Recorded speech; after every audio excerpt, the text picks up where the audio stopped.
Hi, Dave with Dave's TR4A.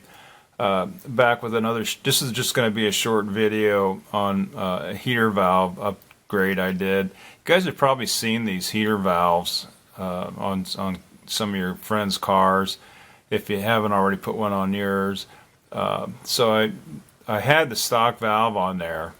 A couple things wrong with that. Apparently, it's inherently failure prone, the stock valve, because you're basically kind of squeezing two pieces of rubber together, and it can just unexpectedly fracture the rubber diaphragm, and all of a sudden you're leaking out all of your antifreeze.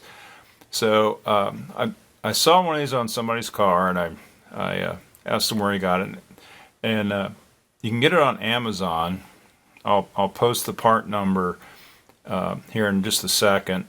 But the valve is pretty nice. It's almost a direct replacement.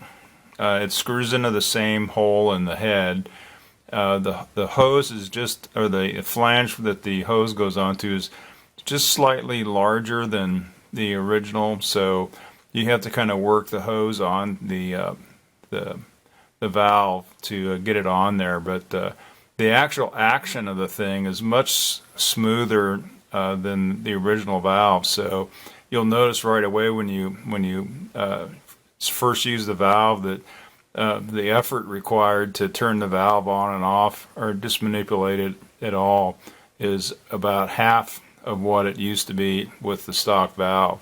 Now I'm going to try to zoom in here.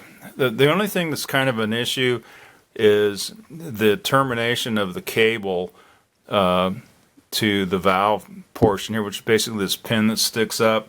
I'll see if I can zoom in here.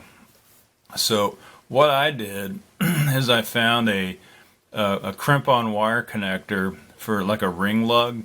Try to find a fairly thick one, and what you do basically is just crimp it on the end of the wire. Position it to where when it's off, in the off position, the ring lug is going to be in the correct position, and then you just crimp it on the cable, and that's it. So fairly simple. I think it was about $35 for the valve. So anyway, it's a nice upgrade, and I just thought I'd pass that on. So again, please like and subscribe, and I appreciate you stopping by my channel.